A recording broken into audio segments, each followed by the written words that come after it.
What's good, YouTube? It's your boy, Blue Blood Sports TV, and I'm back at y'all with another one. It just feels like the fix is in. It feels like it's a manhunt to put a blemish on the resume of a first ballot Hall of Famer. Outside of His Excellency, Turkey al-Sheikh, I feel like there's some sort of conspiracy going on to try to get first ballot Hall of Famer, retired, undefeated pound-for-pound king,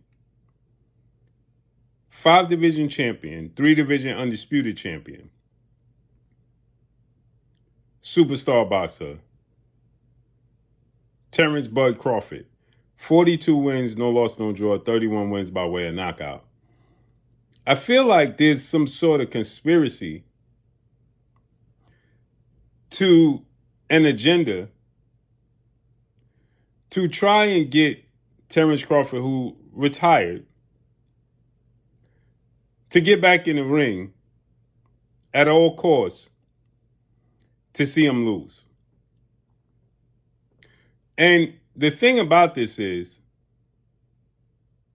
I think Terence Crawford sees this and understands this too. Not that he feels like he's going to lose in any way, shape, form, or fashion. But should Terence Crawford come back and have a fight and win, it won't end there. It will be right back where we are currently right now. So Terence Crawford flew to Egypt for the Alexander Usyk fight. He and Alexander Usyk are good friends. It's no secret that Terence Crawford shows up to fights. He enjoys watching boxing. He supports, especially his friends, but he supports the sport of boxing.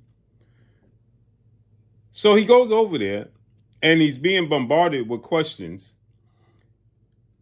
about a return.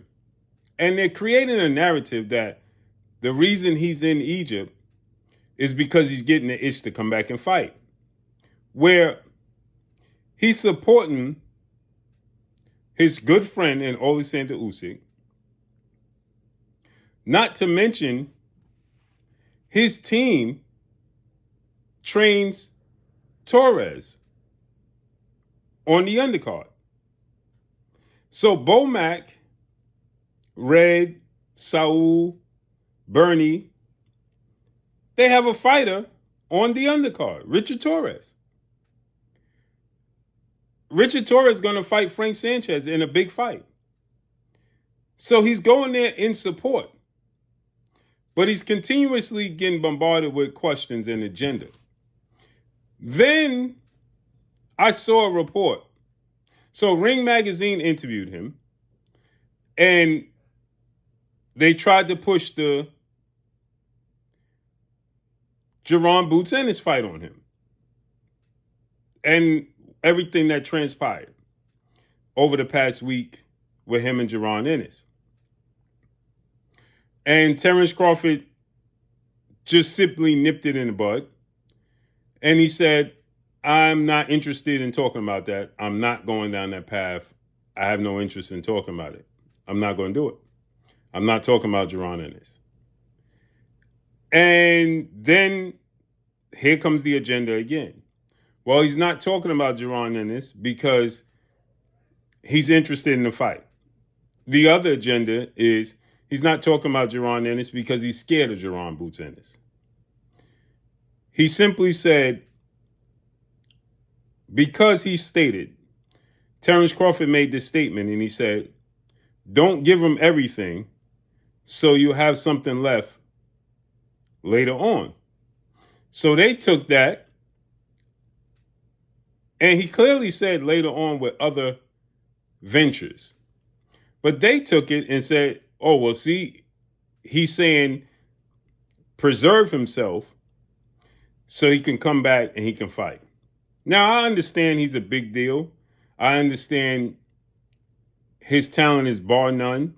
I understand people feel shortchanged because they didn't grasp his career till late. So they feel like they didn't get the full Terence Crawford effect. And I get it. A lot of people didn't take notice of Terence Crawford until late in his career. He really made a name for himself in that Brettis Prescott fight on short notice. And when he dispatched the Brettis Prescott easily, who was on a high from knocking out Amir Khan, people really started to take notice of Terence Crawford, and it just didn't stop from there. He started garnering comparisons to Pernell Whitaker, so on and so forth. Terence Crawford, because of the situation, this is what I don't like. The situation with him and the sanction bodies just tells me that allegedly, I feel like there's people in people's back pockets. And if he was to come back and fight and have a decision, he won't get the decision unless he's separated. Now, he hasn't been in close fights like that outside of the Madrimov fight, right? Where people felt like it was so close. Madrimov could have won. He still won a unanimous decision. But I just feel like the fix is in. They're trying to force Terence Crawford to come back, man. And I don't like it. You know what I'm saying? When Floyd Mayweather retired and there was still names out there, it was like in a competitive situation, it was kind of like, well, we want to see you fight this guy. This situation is like people are throwing out David Benavidez's name, Dimitri Bivol's name. It's like people want to see him in the best possible position to lose. They don't actually want to see him perform. That's just my take. But let me know what y'all think, man. Follow me on Instagram at Blue Blood Sports TV. All one word. It's your boy Blue signing off. I'm gone. Peace.